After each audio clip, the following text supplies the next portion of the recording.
Assalamu alaikum wa rahmatullahi wa barakatuh. Alhamdulillah, estamos en el día 24. Alhamdulillah de Dhul-Qa'dah. Astaghfirullah. De Ramadán, alhamdulillah. Alhamdulillah. Estamos en el mes de Ramadán, en el día 24. Y pues seguimos viendo el libro de Talbis Iblis, como el Shaitán encubre, como el Shaitán viste las cosas, cómo viste la verdad y cómo viste las cosas, las obras, y pues todo el libro se trata de cómo el Shaitán engaña realmente al hombre. Y pues últimamente quiero yo, pero quiero hacer un punto aquí. No lo menciona el Sheikh Imam Jauzi. Estábamos viendo el capítulo 2 y pues ya iba yo a entrar a explicar, y inshallah sí lo voy a hacer, pero quiero ver un punto antes. Ya iba a hablar de qué, o sea, cómo Imam Jauzi define la bid'ah, cómo define la sunna y cómo define la bid'ah, que es cosa muy sencilla, inshallah. Y lo vamos a ver, inshallah. Pero antes, quiero mencionar algo que realmente no está mencionado en el libro, y es un problema que tenemos hoy. O sea, el Shaitán realmente nos engaña respecto a la sunna del profeta Muhammad sallallahu alaihi wasallam. El Shaitán nos engaña respecto a la sunna del profeta. Hoy en día hablamos del dichoso extremismo. Y confundimos, nosotros como musulmanes, confundimos al ghallu y la exageración en el din con el extremismo. O sea, de hecho, ni siquiera el extremismo, ni siquiera es un término como tal islámico, si se entiende como se ha definido, como dicen, the Muslim extremist, o sea, ese musulmán extremo. O sea, subhanallah, nosotros hemos tomado la misma retórica, la misma narrativa que los no musulmanes. Estamos viviendo en tiempos muy, muy complicados, hermanos. Porque aún en los tiempos más graves de la umma, de la civilización islámica, que ha habido tiempos muy difíciles, pero yo creo que el tiempo más difícil quizá fue a mediados y principios del siglo, o sea, mediados del siglo XIII y mediados del siglo XIV, de la era en la que vivimos, ¿no? Yo generalmente cito fechas del calendario cristiano porque pues, es el que todo el mundo usamos y para ir ubicando, ¿no? Pero en el año 1250 y tantos, los mongoles invadieron Bagdad. Y esta invasión empezó por no seguir la sunna, porque por ahí va el argumento que les voy a presentar hoy. La sunna es el camino moderado. Seguir la narrativa es el camino moderado, es el camino, no hay otro. Pero hoy en día los musulmanes apuntamos hacia la sunna, a veces sin querer, a veces sabiendo, a veces no, a veces por ignorancia, señalamos hacia la sunna como si ese fuera el camino del extremismo. Wa'udhu billah. Pero voy a tratar porque sí es así, pero voy a tratar de ir explicando por qué, o sea, cómo el Shaitán nos ha engañado de esto. Pero, ¿por qué fuimos invadidos por los mongoles? Hay que leer la historia. Por culpa por no seguir la sunna. por no seguir la narrativa del profeta sallallahu alaihi wasallam, por no seguir el hadith. Porque el profeta sallallahu alaihi wasallam, hay varios hadith, el profeta sallallahu alaihi wasallam prohibió rotundamente que matáramos a mensajeros. O sea, si llegase un mensajero, o sea, alguien que llegue con noticias, ¿ok? Alguien que viene a ver, alguien que viene en representación de algún líder y viene a tu gobierno, a tu lugar, a tu región, el Islam nos obliga a tratarlos bien y nos prohíbe matarlos estrictamente, ¿ok? ¿Y qué fue lo que pasó? El gobierno vasallo del Jawarism, que era parte de lo que es hoy Irán, se le ocurrió al líder matar a los representantes de Genghis Khan. Y pues esto enfureció a Genghis Khan. O sea, los encarcelaron y luego los mataron. Y esto enfureció a Genghis Khan, y Genghis Khan luego fue a ver y tomó represalias. Y eso fue y empezaron a arrasar pueblo tras pueblo tras pueblo hasta llegar a Bagdad. Por toda lo que era la ruta de la seda. Se fueron, todo el Jorazán, destruyendo pueblo tras pueblo hasta llegar a Bagdad. Y siguieron, ¿no? Fue, alhamdulillah, Baybars quien los detuvo. Alhamdulillah, los únicos que detuvieron a los musulmanes en Ainul Jalut, casualmente, subhanallah, qadar Allahumma yasha, justo donde mataron a Goliat, justo donde el rey Daud alayhi salam, el gran profeta, mensajero, que finalmente les dio con la ayuda de Allah subhanahu wa ta'ala, Allah les dio el khilafa a Daud y a los israelíes, que les duró un periodo muy corto, y luego ya fueron por el mismo shirk de ellos y demás. Pero el punto es de que por no seguir la sunna pasamos por la peor época de nuestra vida. Pero esa época, que duró quizá unos varias décadas para que se estableciera relativamente el poder en Egipto, donde tomaron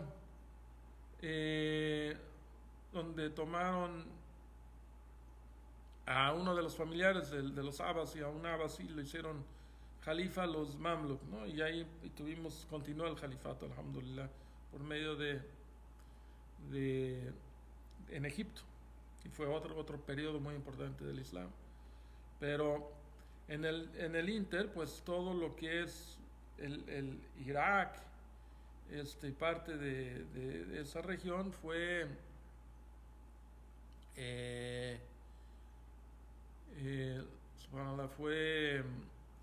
dominado por no musulmanes, por los tártaros. Luego se convirtieron al Islam. Primero se asociaron mucho con los shias. Uno de ellos se hizo shia, pero seguían gobernando con su ley, la ley mongol.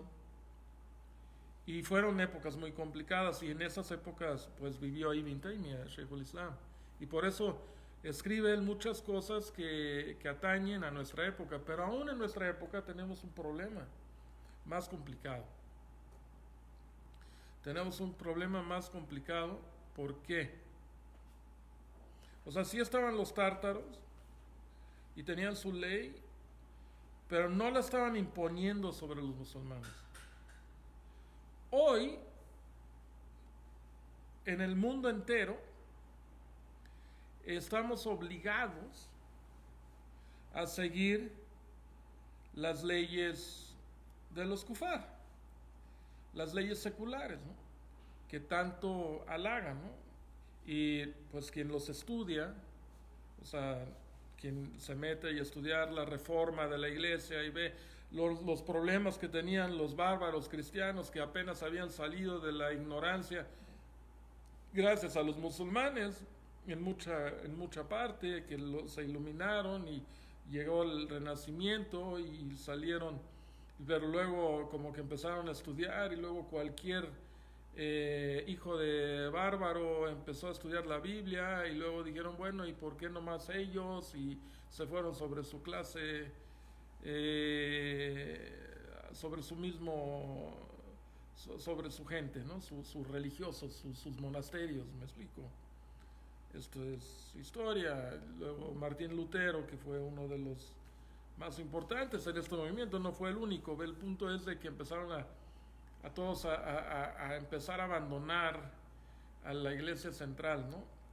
Y empezaron muchos a pensar, empezó una época de empirismo, ¿no? Y empezaron a salir en esta, ya después de la reforma, empezaron a haber muchas iglesias, estaban los calvinos que se establecieron luego en Suiza y estaban muchas cosas, luego estaba Luis XIV puso una ley donde en Francia nomás iban a ser católicos, decía hay una sola religión, este, un solo rey y una sola ley, ¿no? Y aquí nosotros mandamos, ¿no? Y pues así dominaba el Imperio Español, pues siempre dominó por medio de la iglesia y etcétera, ¿no?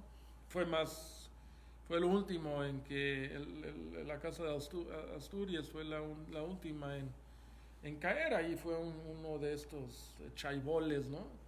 Estos liderazgos reales.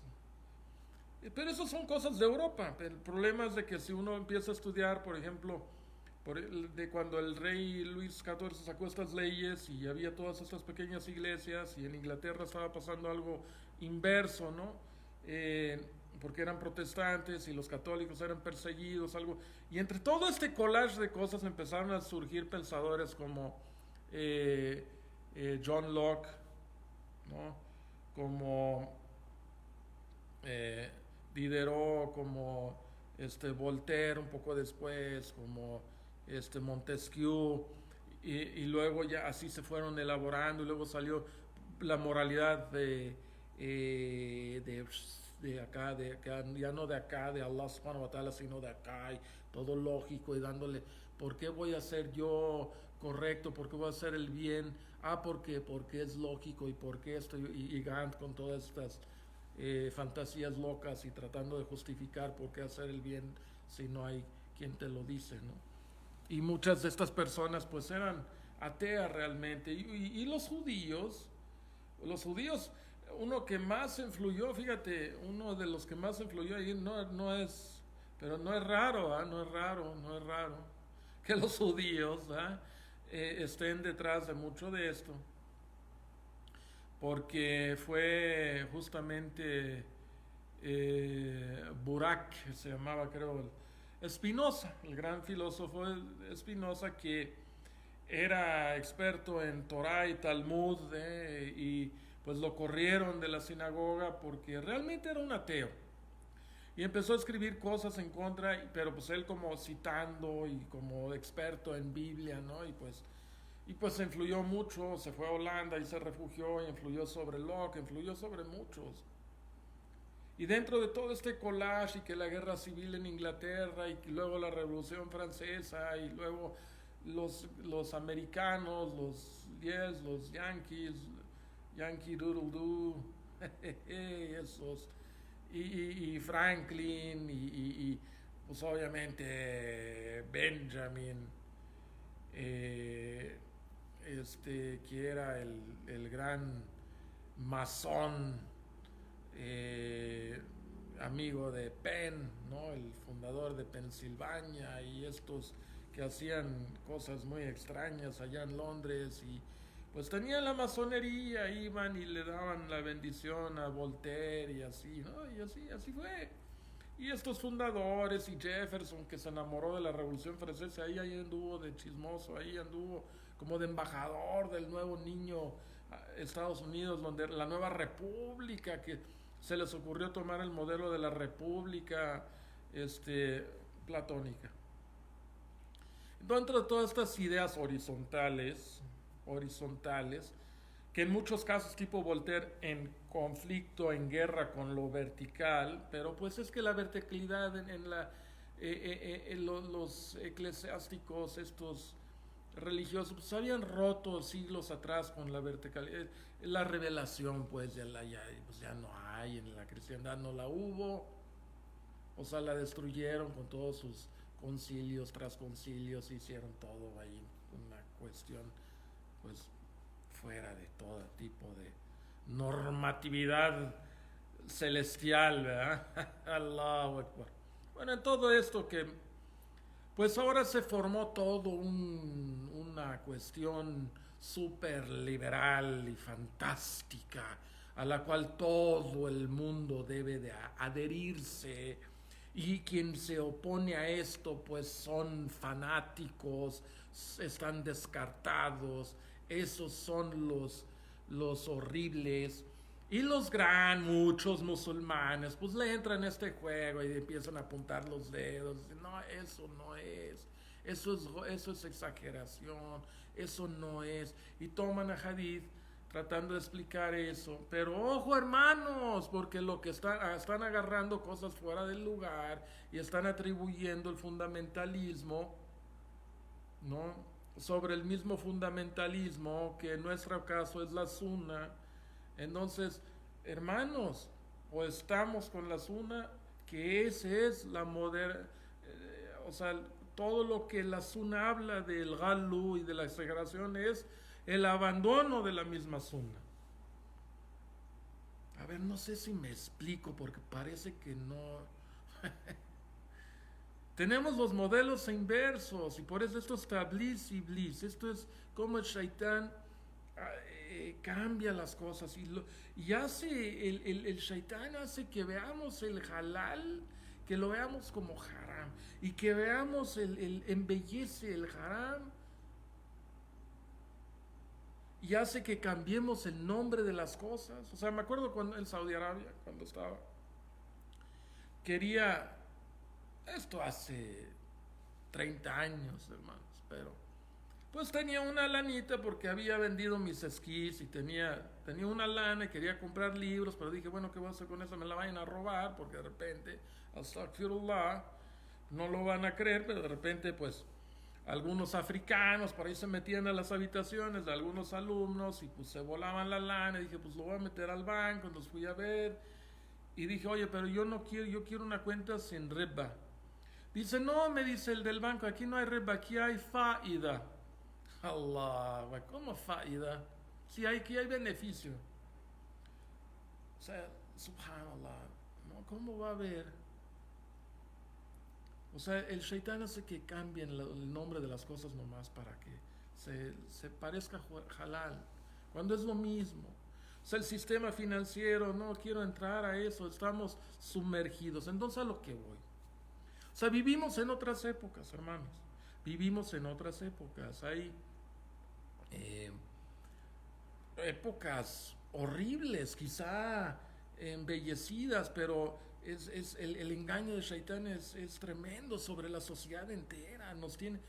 Los liberales de nuestra sociedad hoy se enaltecen de ser libres y ahí está la estatua de la libertad y que libres.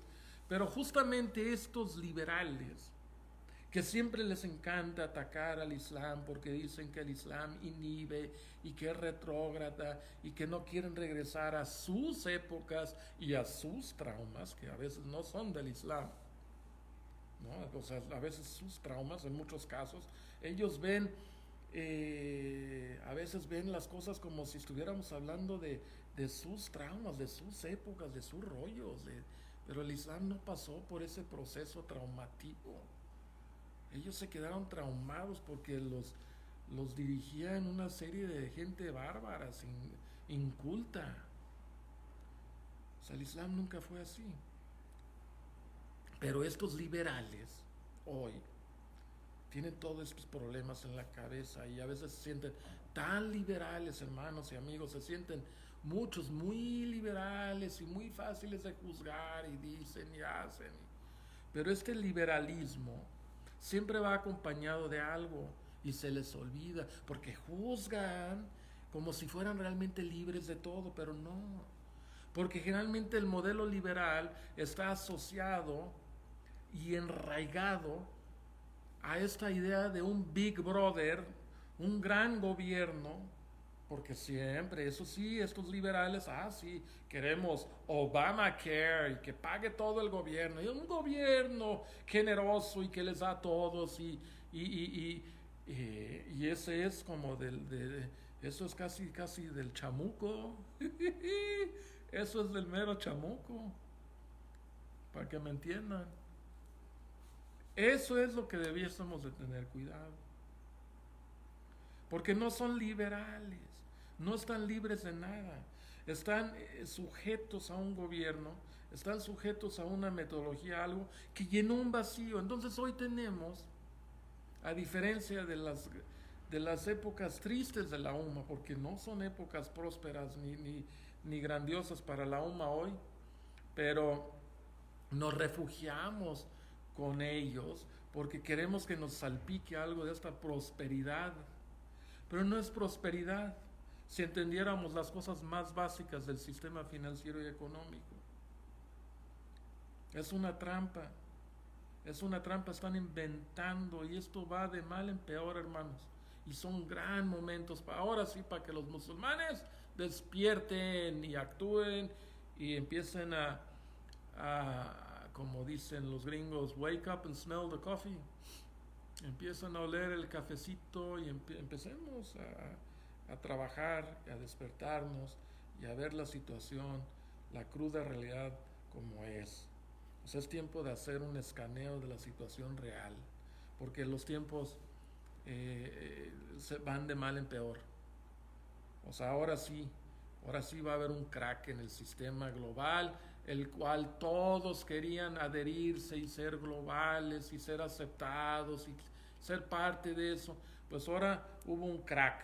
Y ese crack se va a empezar a abrir más y más y más y más. Se va a hacer un abismo. Y les va a tardar quizá un periodo de 10 años para que lo puedan componer y formular algo. Y va a llegar con costo, va a llegar con costo. Va a llegar con costo. A rato hasta chip les van a querer poner, hermanos míos. O sea, despierten. O sea, esto no es todo color de rojo y no estoy hablando así de la nada. Pero quiero hablarles de cómo el Shaitán nos ha engañado. Cómo el Shaitán a la UMA entera nos ha engañado. Y queremos dar una imagen. Porque ellos que realmente no dejan de ser cristianos, se sienten muy liberales y demás, pero son cristianos en muchos de los sentidos. Porque están dentro, aunque hay ya mucho, ya los países más viejos de esta nueva onda secular, Francia, Inglaterra, pues ya hay muchísimo ateo.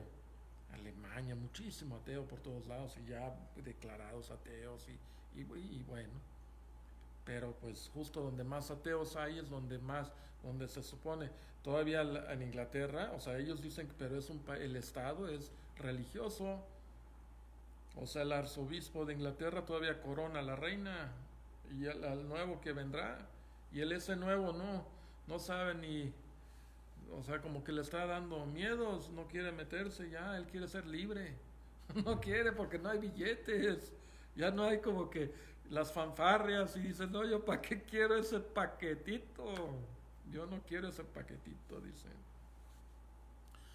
Pues alhamdulillah, hermanos, alhamdulillah que somos musulmanes y que conocemos la sunna, porque la salvación y el verdadero camino del el camino, el wasat, ese camino de la tolerancia, ese camino del entendimiento, ese camino recto, ese camino de la moderación, ese camino del término medio, es nada más ni nada menos que la sunna que lamentablemente muchos musulmanes rechazan y de la que huyen.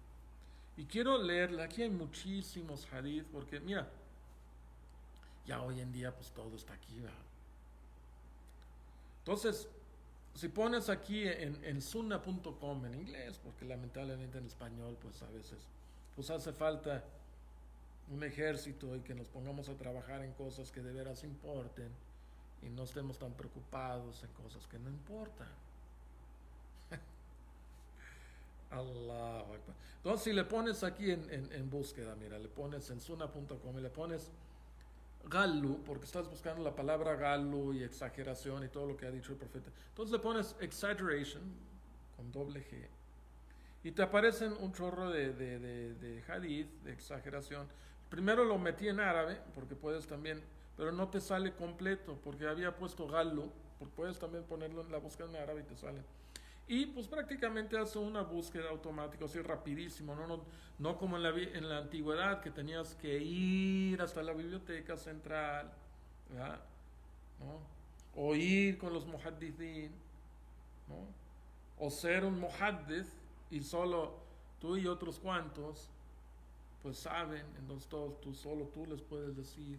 Ahorita estamos en otras épocas. Pues ahora le damos clic y pues ya todo, subhanallah, ahí está, ¿no? Subhanallah. Pero pues es bueno, pues hay que aprovecharlo. De algo ha de servir toda esta tecnología, ¿no? Y no me vengan, no, es que tienes que ir con un gurú para que solo él te explique. No, así no es. Hay que estudiar, hermanos. Hay que estudiar. Sí, hay que apegarnos, buscar la suna, hay que ir a aprender, hay que ser paciente en el conocimiento, pero hay que buscar, hay que buscar. O sea, hay que salir a buscar, esforzarse para buscar el conocimiento. Sí, pero hay que leer, o sea, ahora que ya encuentras, pues ahora hay que leerlo. Y vas leyendo y aprendiendo. Y pues no, y pues vas aprendiendo, hermano, vas aprendiendo y vas viendo. A'udhu billahi minash shaitanir rajim. Y pues que la exageración generalmente, pues todo tiene que ver, pero con el otro bando. Este bando de que todo el Islam light, que no importa, todo este bando de que nosotros somos el Jumhur, nosotros somos el Ijma, nosotros somos los musulmanes tradicionales, somos de peace and love, somos, por ejemplo, muchísimos grupos sufis y, y este tipo, ¿no? Infestado el mundo islámico de sufis. Pero si ves, el extremismo islámico pues está aquí en esos grupos. No tiene que ver con a lo que señalan. Generalmente apuntan hacia los gurabá, los que van bien, porque la gente apegada a la zona se volvió extraño, pero cuando este camino extraño es la moderación y es lo que va a sacar al mundo entero de la ignorancia y del problema en el que se encuentran, créanme, no hay de otro. Y más, si les interesa en lo más mínimo salvarse del infierno. No hay otro camino, hermanos. Entonces, si tú eres musulmán y de veras crees en el infierno ardiente, pues teme a Allah, porque la única forma y camino hacia el Jannah para salvarte del infierno es apegarte a la sunna de Muhammad sallallahu alaihi wasallam. Y aprendan primero, antes de que le tiren pedradas, que dicen que el Sheikh Mohammed ibn Abdul Wahhab, rahmatullahi alayhi, que ese Wahhabi, lávate los dientes, hermano, lávate los dientes. No sabes ni de lo que estás hablando. Mohammed volvió a traer el Islam al mundo. Vivíamos en un oscurantismo y esto en el siglo, cuando estaban cocinándose todas estas cuestiones para formar estos gobiernos seculares, justo al mismo tiempo, en el siglo XVIII, se estaban construyendo todo esto que les mencioné, mientras se cocinaban esas ideologías y se dieron forma después, igual forma. Mohammed ibn Abdul Wahhab era el único, y justo en el Hijaz, justo en Najd empezó, pero luego tomaron Medina y purificaron Medina, y la gente llegaba de todos lados del mundo a la Meca y a Medina y aprendían. Y Shah Waliullah de la India cita, no dice que lo aprendió allá en la Meca, pero cita textualmente cosas de Kashful Shubahat de Mohammed ibn Abdul Wahhab. Y de ahí empezó el movimiento de Obandía, de Oband, de, de, del movimiento de Darul Ulum. Sí, aunque no lo crean. O sea, él se fue al Hajj y ahí cambió su pensamiento. Fue influido, pero seguía todavía con el bagaje, porque es imposible ese bagaje sufi de los mogul y de los otomanos. Y ese bagaje que había desde que tomaron los otomanos, tumbaron a los... Pero pues ya existía esto aún en los turcos. En los turcos llevaron mucho de este bagaje sufi. Los persas también llevaron un chorro de bagaje. Y, aunque los persas originalmente, pues era la gente más fuerte en la zona. Los grandes muhaddithin eran persas. Y Muhammad sallallahu alaihi wasallam habló muy bien de ellos. Pero sí nos advirtió un poco de los turcos. Pero estos turcos, este imperio otomano, pues sí, fue una representación del Islam y sí defendía el Islam y pues eran mejores épocas que las de ahorita, sin duda, para los musulmanes en general. O sea, no estaríamos con el problema de Siria ni con el de Yemen, ni, pues bien o mal, pues yo creo. Aunque tenían bastante abandonada, muchos estaban más concentrados en conquistar Europa y más impresionados. El último califa, creo, le encantaba estar leyendo a Agatha Christie, cosas de Sherlock Holmes y impresionado con la industrialización y comprándole ferrocarril a los europeos y todo. Está bien, pues eso es bueno, está bien, pero ¿dónde estaban los musulmanes? ¿No? ¿Qué nos pasó? Pues no sé. Pues fue el abandono de la zona. Pero bueno, o sea, exagerar en el ghallu fi din. Una vez el profeta sallallahu alaihi wasallam, esto lo narra Abu Musa, el profeta sallallahu alaihi wasallam escuchó a alguien halagando a un hombre, halagando a una persona, diciendo, oh, pues es mucho, diciendo muchas cosas. Ay, él es, mashallah, él es bueno, y ese es el bueno, ese es mi gallo, y ese es el sheikh, y ese es el del, y ese. Muhammad sallallahu alaihi wasallam lo escucha y dijo, has destruido a este hombre, lo has destruido, porque es exagerar sobre la gente. O sea, si exageras tanto, haces como los cristianos con Jesús. Y llega al punto que Alá les va a preguntar en el día del juicio. A los que tanto, a estos sheikhs, estos grandes estos que dicen tienes que ir con nuestros sheikhs y que tú entiendas y casi hacen qadisiyya, una santificación a sus sheikhs de diferentes movimientos. Estos pasan todo, que su liderazgo, esos sheikhs, tienes que ir a entender y sentarte con ellos porque ellos son los que entienden. Astaghfirullah. No hay más camino que el camino del profeta Muhammad sallallahu alaihi wasallam. Llevo ya vamos día 24, ¿eh? Llevo, inshallah, 24 días explicando esto de diferentes formas con diferentes libros. O sea, el camino a seguir es el camino de Muhammad sallallahu alaihi wasallam y la de sus compañeros, no hay otro. No hay otro. O sea, hay que regresar a la narrativa original, a la verdadera narrativa. Y ahora está aquí diciendo el profeta, ¿no? Sí, Mohammed, no sé si lo conozcan. A veces, no sé, sí sé que algunos lo halagan y le hacen dua y exageran y le hacen su cumpleaños y sí, así como los cristianos, así como la Navidad ¿no? Y hacen la Navidad islámica y sí sé que luego se ofenden y bueno, Muhammad sallallahu alaihi wasallam está diciendo que no exagere respecto a los hombres, no diga santo, ni que ese es un wali de Allah. ¿Cómo vas? O sea, sí, awliya Allah, sí sabemos que hay awliya Allah, pero ninguno va a decir yo soy wali Allah. O sea, ojo.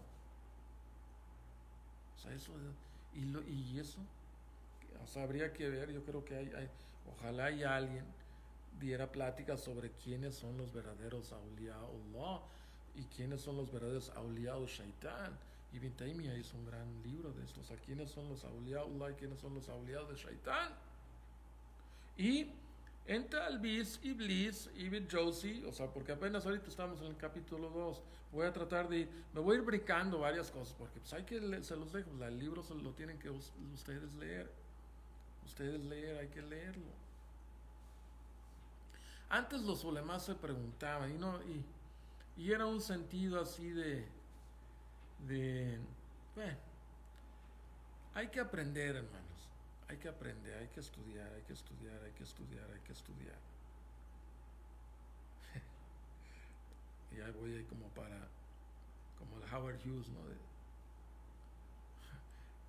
Y no, hermanos, esto lo hago como para alivianar un poco la plática y para que me entiendan, hermanos, por favor. Y yo sé que hay gente que me entiende, hay gente que no, y algunos se ofenden. Y trato de no ofenderlos, porque no es mi objetivo. Pero trato de ser realista, es que yo soy así, trato de ser realista. Entonces no hay que exagerar respecto a los hombres. Hay ya varios hadiths sobre cómo el profeta sallallahu alaihi wasallam les dijo: no exageren sobre obras específicas. O sea, porque ahora hay estos, no, que hay un no tan largo. O sea, el profeta sallallahu alaihi wasallam no quería que hicieran, o sea, él era el profeta sallallahu alaihi wasallam. O sea, aún en los tarawih, que ahora es ay, qué bonito tarawih, qué bonito recita. Y Muhammad sallallahu alaihi wasallam dijo, ahí por ahí también hay hadith donde dice, la tagallu cuidado con aquellos, los que memorizan el Corán, que hacen gulú con el Corán, exageran con el Corán. O sea, hay que tener cuidado, hay que tener cuidado. Hay que tener cuidado porque pues Muhammad sallallahu alaihi wasallam rezó 3 noches y vio que todos se le estaban pegando, y en lugar él de acortar la oración y hacérselas más fácil a sus compañeros, porque Muhammad sallallahu alaihi wasallam era un mensajero de Allah subhanahu wa ta'ala, estaba en otro nivel. Él estaba repasando el Corán que le daba Jibrail, tenía un corazón celestial, subhanallah. Era humano meramente, pero Allah subhanahu wa ta'ala le había purificado completamente el corazón. Era un siervo entero, íntegro de Allah subhanahu wa ta'ala. O sea, cuando Muhammad sallallahu alaihi wasallam, cuando Allah le dice en el Corán, Allah le dice, Qul inna salati wa nusuki wa mahyaya wa mamati lillahi rabbil alamin. O sea, Muhammad sallallahu alaihi wasallam estaba completo. Él decía, yo soy el primero de los musulmanes en someterse. O sea, él sometió su nafs completamente hacia Allah subhanahu wa ta'ala. Y eso es lo grandioso de la vida de Muhammad, porque Muhammad, él no era un estadista como los Juan quisieran luego. O sea, él era un hombre inteligente, pero él todo lo hacía porque Allah le decía. Él nunca planeó la emigración a Medina. O sea, Allah le daba órdenes que fuera viendo, porque ya la persecución era tremenda. Entonces, pues ahora, y Mohammed era, pues, ¿para dónde quieres que gire ya Allah? Y pues todo, él no planeó todo lo que, pues eso fue Allah subhanahu wa ta'ala. Y esto los sahaba lo sabían. Por eso cuando murió el profeta sallallahu alaihi wasallam, lloraban y decían, bueno, dice, yo no lloro, decía Aisha radhiyallahu anha, porque lloraban porque había parado el Corán, había parado la revelación, había acabado, y el din nos los dio completito, tenemos el din completo. Pero bueno, el punto que quiero hoy expresar, hermanos, y hay muchísimos hadith, es de la que exageración está en el abandono de la sunna, en abandonar la sunna como se entiende. Ahí es donde el extremismo Los extremistas, de acuerdo a nuestro entendimiento, son los que exageran en la religión. Y el exagerar en la religión no significa hablar de la Sharia y hablar de la Sunna y usar barba y vestir velo. Eso no tiene, eso es parte, eso es Sunna. Eso es el camino de la moderación. La exageración está en no seguir la Sunna. En no seguir la Sunna.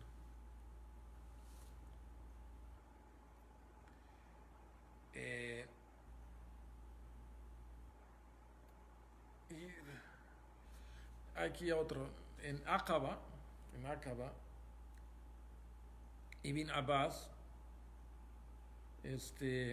estaba con el profeta sallallahu alaihi wasallam, estaba en el camello con él. Y el mensajero de Allah subhanahu wa ta'ala le dijo, baja, porque iban a ir a... Y esto los musulmanes, fíjate que esto es la sunna, ¿verdad? Ahí está, esto pasó hace 1500 años aproximadamente, hace 1500 años, y todo eso aquí está en Ibn Majah, pero está también en otras narraciones. Este fue, o sea, este es un tipo de, aquí está el galu, aquí está la exageración del din. Aquí es donde el profeta sallallahu alaihi wasallam dijo, no hagan gulú en el din. O sea, este es uno de los famosos de no hagan exageración, y donde ahora dicen, no, es que esa exageración, eso es ISIS y eso. Ojo, no confundan las cosas, no saquen cosas de contexto, porque la gente, la gente común se malentiende y empieza a asociar cosas de la Sharia como si eso fueran una exageración, cuando no, hay que voltear para uno mismo, hay que ver la condición de nuestra umma en la mezquita. Esas son las exageraciones, y se las voy a decir ahorita, cálmense. Aguántenme tantito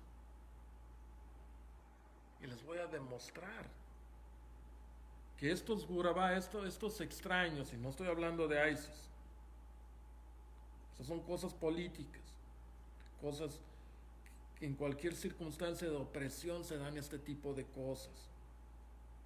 Recordemos que gran parte de ellos eran europeos, hartos su problema era el hartazgo y la vida de gueto en Europa, ¿no? Si te pones a estudiar la vida de, por ejemplo, el de Boston, y todas estas gentes, son gentes que ya no aguantan la vida como tercermundista en el mundo, disque moderno, primer mundo. Auzu billahi. Primer mundo. Me acuerdo unas noches que salía de un lugar, de allá caminando tenía que caminar en las tardes, noches, ahí en el Soho, en Londres. O sea, hombres miándose en la calle,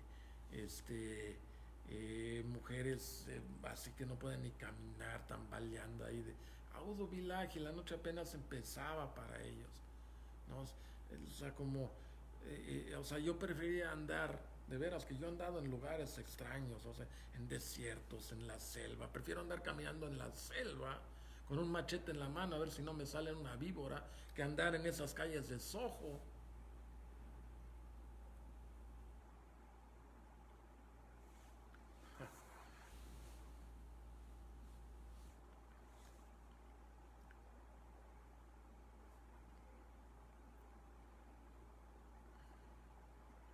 Le dijo a Abdullah ibn Abbas. Muhammad sallallahu alaihi wasallam le dijo a Abdullah ibn Abbas, dice, recógeme unas piedras, unas piedritas. Y pues Ibn Abbas, no sabemos a ciencia cierta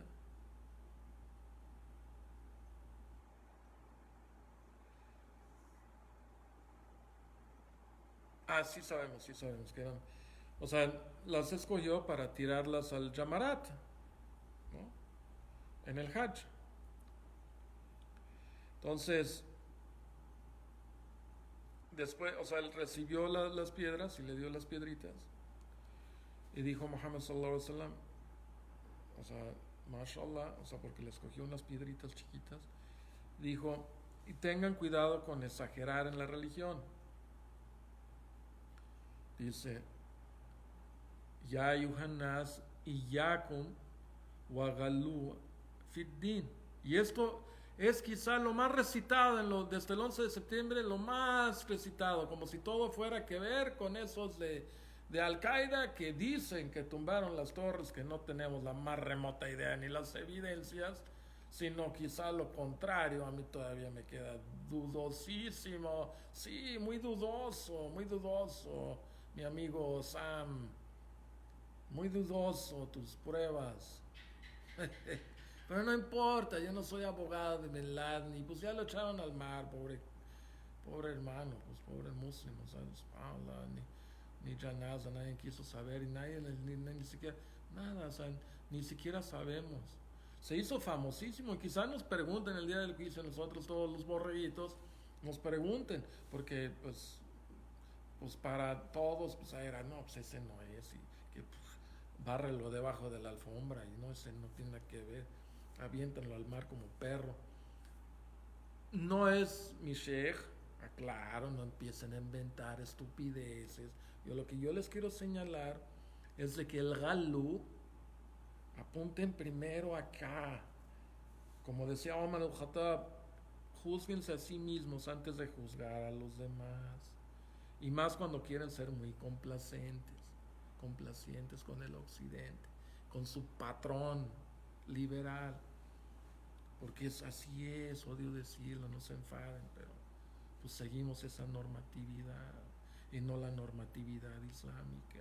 Pero pues todo tendrá que venir con paciencia y con calma, no como aquellos, ni como aquellos, con la sunna del profeta sallallahu alaihi wasallam. Pero tomó las piedritas y dijo, no exageren con el tamaño de las piedras a tirarlas al Jamarat. A eso venía el hadith. Que no exageren en su religión. A eso venía el hadith. Y eso es lo que todavía no entienden, que los he visto ahí en el Hajj, alhamdulillah, he hecho Hajj varias veces, y los veo todavía están tirando sus chanclas. Tiran piedras y danle pedradas a todos, estás ahí nomás. Audu billahi. O sea, no han entendido eso todavía. El punto por el cual lo dijo, no lo han entendido. O sea, no dijo cuando salían jihad fi sabilillah, la tagalu fiddin. No, la tagalu fiddin. Eso no tiene nada que ver. Eso era de no cualquiera. Los mujahideen tenían un nivel, estaban encima, y eso es una realidad, hermanos. O sea, si nosotros morimos sin siquiera la intención del jihad, morimos hipócritas. Esto lo dijo Muhammad sallallahu alaihi wasallam. O sea, esto así es. Ahora yo no estoy diciendo que te vayas pero nomás haz conciencia, hermano muslim, haz conciencia, sale el Corán. O sea, ya, si no vamos a terminar como los coraniyón, que leen, y bueno, y ni siquiera es que estos del Corán, que dicen que nomás siguen el Corán y que no siguen la Sunna, ellos, o sea, esos de veras que, o sea, son una contradicción andando, una verdadera contradicción. O sea, dicen una cosa y leen otra. O sea, no sé qué leen, ¿no? O sea, ¿de qué Islam están hablando? O sea, ¿cómo vas a tener un Islam sin la Sunna? O sea, no hay. Entonces, ojo, hermanos, aprendan primero la narrativa islámica. Y sí hay cosas un poco difíciles de asimilar, pero a veces hay que entenderlas bien. Pero realmente es el camino de moderación. Lo que pasa es que hay que entender nuestro contexto en el que vivimos y el contexto en el que vivió el profeta sallallahu alaihi wasallam, y ir entendiendo. Hay que hacer que las neuronas trabajen. Hay que hacer que las neuronas trabajen. Subhanallah. Pero este famoso, que seguramente todos ustedes lo han escuchado, eso de que no exageren la religión, eso se dijo sobre las piedritas, o sea, porque tiraba las piedritas al John Marat, que es, que es al Shaitán, ¿no? No tiraba piedrotas, ni, órale, ahora sí, voy a acabar con el Shaitán de una pedrada, astaghfirullah, así, así. Pero los vieran, hermanos, los vieran, uy, y les dieran cuerda, nomás porque ahí están las guardias, y porque tiene dinero, cash flow, pues mantienen toda esa guardia y tienen controlada a la gente y luego dicen, no, pues es que fui a la tumba del profeta sallallahu alaihi wasallam y me jalaron a un lado porque ya estaba haciendo un dua. No, o sea, los he visto, se posternan a veces en la tumba del profeta sallallahu alaihi wasallam, hacen sajda.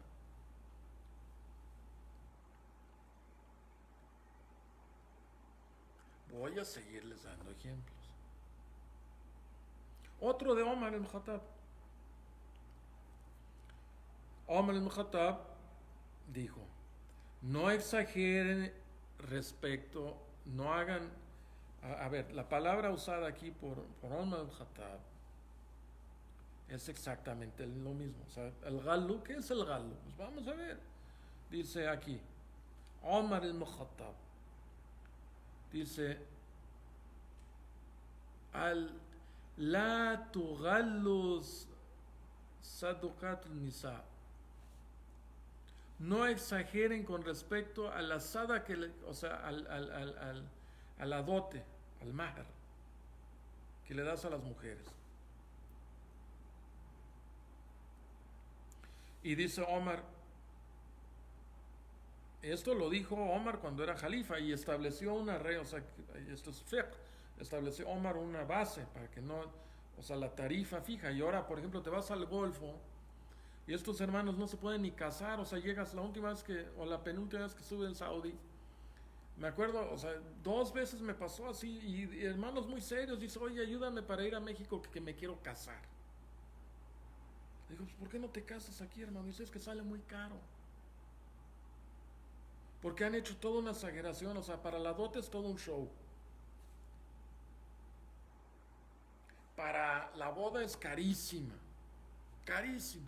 O sea, gastan, o sea, estuve leyendo, en el 2018 leí un artículo, me acuerdo, que decían que gastaban cerca de 200,000, en promedio, 150,000, 200,000 reales saudíes, o sea, más de $50,000, en promedio por boda. Y bueno, aquí en México también exageran en los gastos de matrimonio. Mejor guarden ese dinero para sus esposas. O sea, en el Islam, o sea, ¿qué les dijo Omar al-Khattab? Este es un punto, es el abandonamiento de la zona, el problema, no es el problema de, o sea, no sigamos la narrativa de los kufar y lo atribuyamos a la Sharia. Dejemos eso, o sea, cuando veamos esos fenómenos, nosotros tenemos que resolverlo, nosotros como musulmanes. Decir, ok, cowboy, relájate tantito. A ver, mira, nosotros vamos a tomar acción en esto, nosotros vamos a hablar con estos hermanos, a ver qué pasó y aguanten. Vamos a ver aquí, nosotros vamos a ver. Lo que pasa es que muchos de nuestros gobernantes, pues muchos están y estaban completamente en contra de la religión, ¿no? O sea, Saddam Hussein en una época era completamente en contra del Islam. En Turquía antes, pues Kemal Atatürk, pues ¿qué podrías esperar? O sea, estos secularistas que empezaron o sea, o sea, Hafez al-Assad y ahora su hijo o sea, ¿tú crees que siguen la sunna? O sea, no tiene, o sea, a'udhu billahi.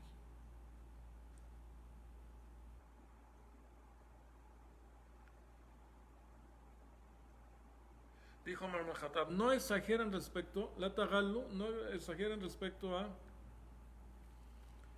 al dote que le dan a las mujeres.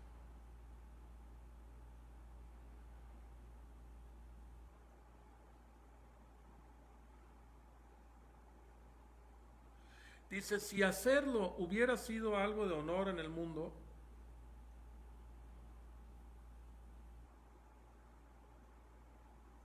o algo de taqwa ante Allah, entonces el profeta sallallahu alaihi wasallam hubiera sido el primero en hacerlo. Fíjate qué moderación, ¿eh? O sea, el profeta sallallahu alaihi wasallam, si eso, si gastar en todo este show y gastar mucho, o sea, si hubiera sido algo de honor y esto, pues Allah subhanahu wa ta'ala le habría proveído a Muhammad sallallahu alaihi wasallam todo esto pero pues no va por ahí. Y si era parte del ataque, pues Muhammad sallallahu alaihi wasallam lo hubiera hecho. Y dijo Omar, yo no conozco de ningún matrimonio que haya hecho el profeta sallallahu alaihi wasallam de cualquiera de sus mujeres o de sus hijas que haya cobrado más de 12 uqia. Y el uqia son 40 dirham. Entonces estás hablando de 480 dirham. Ahora, este es otro gran problema que tenemos, hermanos. Pues ¿cuánto vale el dirham hoy? Pues el dirham son como 3 gramos de plata. Y pues hoy la plata. O sea, siempre la plata se mantuvo de 7 a 10 por muchos siglos en el Islam. Sí, y llegó hasta 20, pero ahorita estamos 120 la proporción oro-plata. Entonces, si citamos, pues estás hablando de $700, pues no hay que irnos tan abajo, ¿no? Pero pues así es. Y dicen, no, pues es que vas a tener oro. No, hermanos. Lo que pasa es que este sistema financiero de imprimir dinero a lo loco y en el que estamos viviendo y estamos todos calladitos y siguen promoviéndolo, o sea, porque no nos cuestionamos nada, porque dicen, no, es que yo soy ciudadano de aquí y aquí esto, y tengo, un pasaporte de esos rojos y puedo viajar por el mundo, tengo, Astaghfirullah. Astaghfirullah. O sea, hay que ver las cosas como son. Este mundo está en plena decadencia, se está cayendo, se está derrumbando en pedazos. Este modelo liberal ya no funcionó. Y ya viene una época de puro dictador. Agárrense, hermanos, porque para allá va. No necesitas ser profeta, nomás ser un poco pensante. Ya se está. Les pasa como en la ley de dones, que llegan y abren la cajita, ¿no? Y le echan, está lleno de polvos, de allá no hay lana. No money, no money. Aquí en México está ahorita muy mal, ¿no? O sea, les prestan en dólares, pero ya al 4%. Cuando en los gringos ellos imprimen su dinero gratuitamente, hasta con interés negativo. Igual Europa, pues sí, pues así, sí, pues cualquiera agarra dinero. Ahora hasta Colombia agarra dinero más barato que México. Y ahora si agarraran en pesos, si venden bonos en pesos, pues les hasta el 8% ya. Pues, o sea, eso son las peores calificaciones que México ha recibido en su historia. Y no es culpa, eso no me interesan los políticos de ahora. O sea, pues que Dios los guíe y ellos son pues yo soy pues que Alá nos proteja, ¿no? Digo, pues yo le deseo el bien al país, no le deseo el mal, pero pues hay que ser realistas como musulmanes y ver la realidad crudamente como es. Entonces dijo, no exageren en los matrimonios, dijo Omar ibn Khattab, o sea, usó esta palabra y dijo, no exageren, apéguense a la sunna. Vean el ejemplo de Muhammad sallallahu alaihi wasallam. Y si es que quieren que Alá los ame, pues apéguense a la sunna, no hay otra. No se apeguen a la tarika y al wird, no, la yashik. Por ahí no va. O sea, por más así que el corazón. Y que por más, y es que mi sheikh sabe volar alfombras. Y es que es todo nice. Y siempre me habla bien. Es muy lindo mi sheikh. Pues no se trata de eso. Astaghfirullah. No se trata de eso. Bueno, que Alá me guíe y me haga. Este es el hadith que les decía, ¿no? De exagerar. Y dice, en donde viene el galo, dice, Muhammad el Corán, y el que memoriza el Corán y exagera en su, o sea, aquí hace tafsir, aquí el traductor, no sé dónde sacó eso. Pronouncing its letters, no, esto ya por ahí no va. Es que es lo que digo, o sea, de ellos como que acomodan todo como, a veces está, pero hay otros.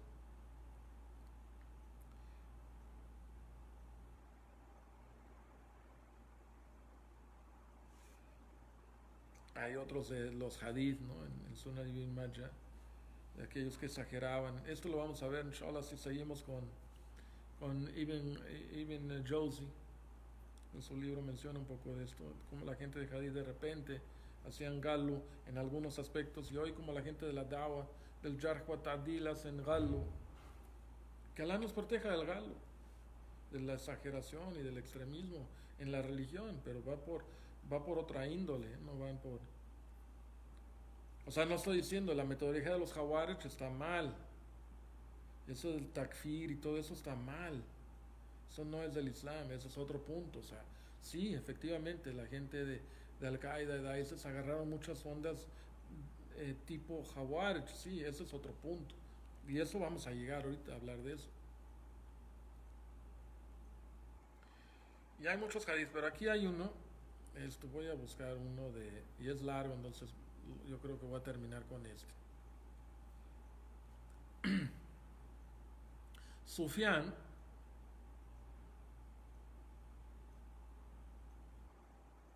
dijo, de un tal Abu Saleh, no sé a qué Sufyan se refiere,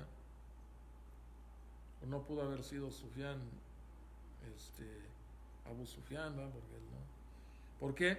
¿Por qué no? Porque él narra que está en Sunan Abu Daud, y está largo esto, pongamos atención, inshallah, dice, un hombre le escribió a Omar ibn Abdulaziz. O sea, en los tiempos de los Umayyas, recordemos, Omar ibn Abdulaziz, aún en la época que hubo fitna, ¿no? Que los Umayyas, o sea, tenían líderes, o sea, tuvieron,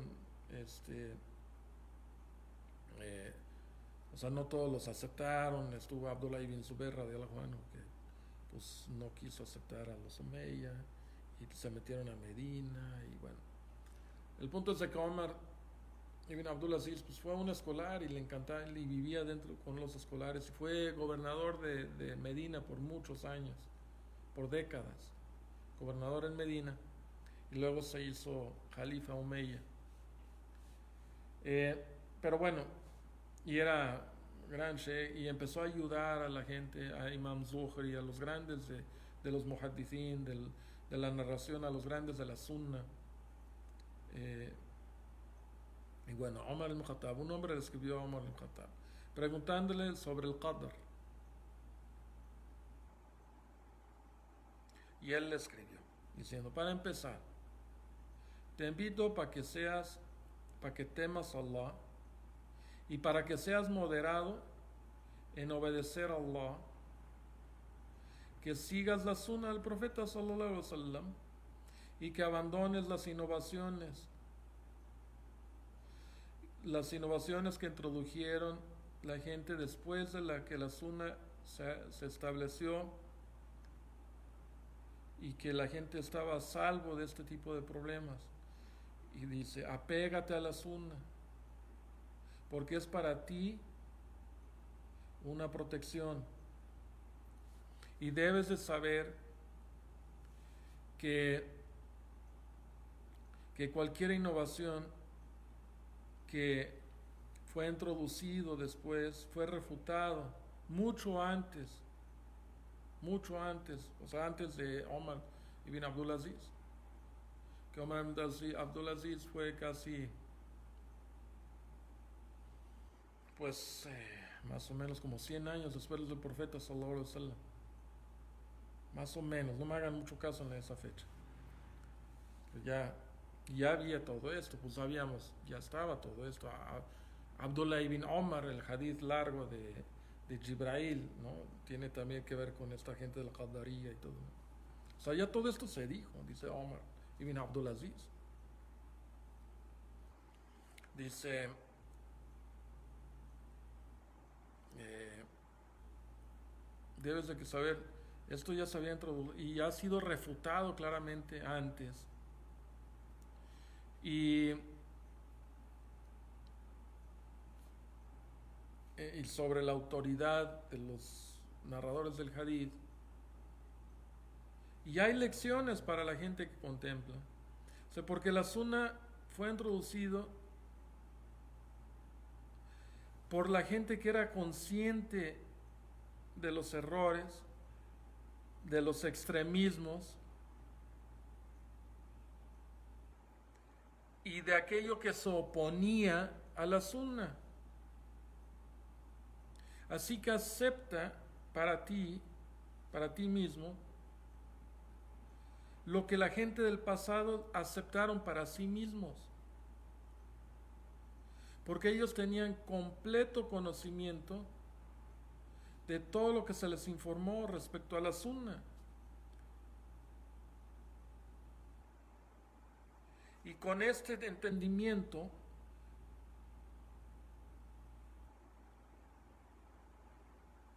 prohibieron las innovaciones y prohibieron lo que era haram.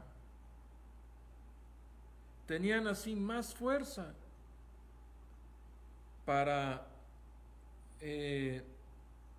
exponer y para estos asuntos de la religión. Y eran mucho mejores que nosotros en virtud y en mérito. Si es que buscas la guía recta, y si es la guía recta la que dices que sigues,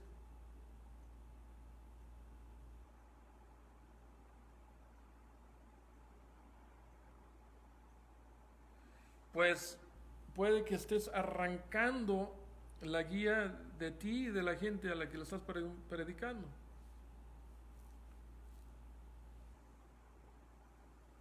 Y si dices que esta innovación ocurrió, es que aquí ando traduciendo del inglés y le estoy dándome cuenta ahorita que esta traducción del inglés no es muy buena.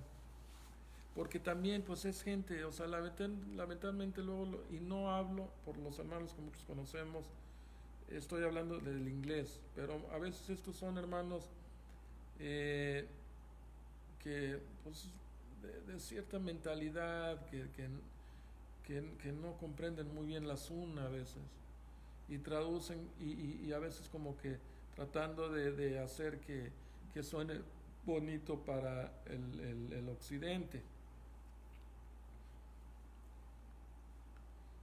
Y a veces tienen sus propias dificultades, ¿no? Y porque ellos mismos hacen estos errores.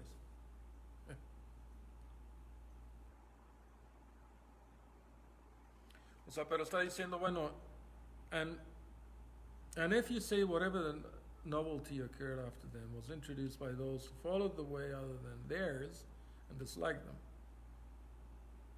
Y si dices que cualquier bid'ah que ocurrió después, que fue introducido después por aquellos quienes seguían este camino, más allá del camino de los compañeros, pues fue rechazado. Más o menos, creo que así traduzco. Pero son ellos, son esta gente que está extraviado y que no está siguiendo la sunna.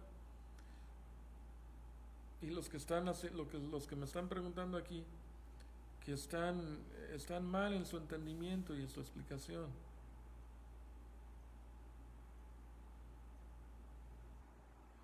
No hay que exagerar, no hay que mantenerse sobre el asunto.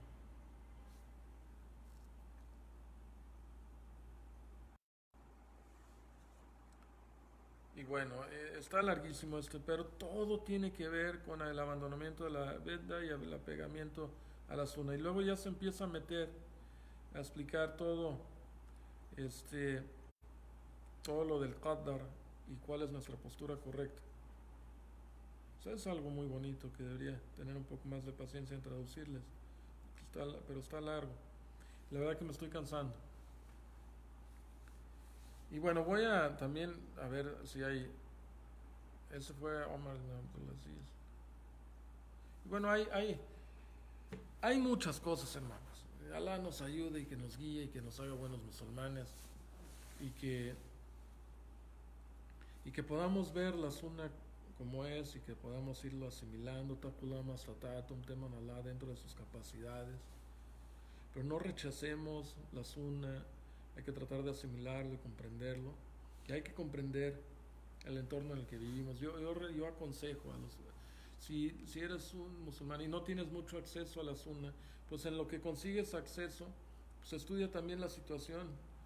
Este, eh, pero es que a veces me preocupa recomendarles algo y vayan a estudiarlo y que es que hay que leer las cosas con un poco de, como en inglés decimos, disdain, o sea, con algo de rechazo. Es que primero tienes que amar la sunna, tienes que amar la forma de vida del Islam, porque así cuando lees otras cosas, otras formas de vida, pues ya tienes tu, ya no entra esta porquería a tu corazón. Entonces, pues yo cuando leo a John Locke, pues no me impresiona John Locke, ¿no?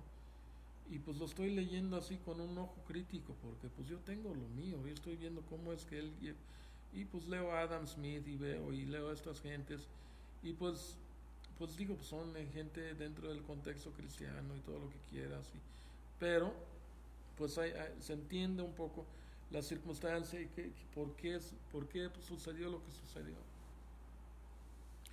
Y bueno, nomás ya para cerrar, inshallah, les voy a recordar con lo que empezamos a hablar, es de que el talbis el iblis nos ha engañado.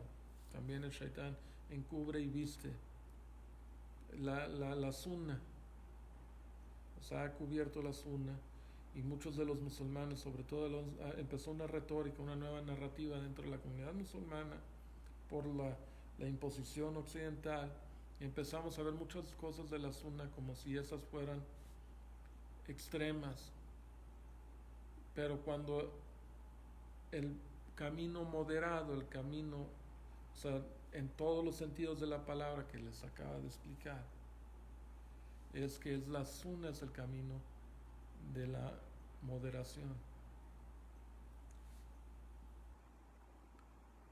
Y por eso vivimos en tiempos complicados. Wassalamu alaikum wa rahmatullahi wa barakatuh. Subhanakallahumma wa bihamdika.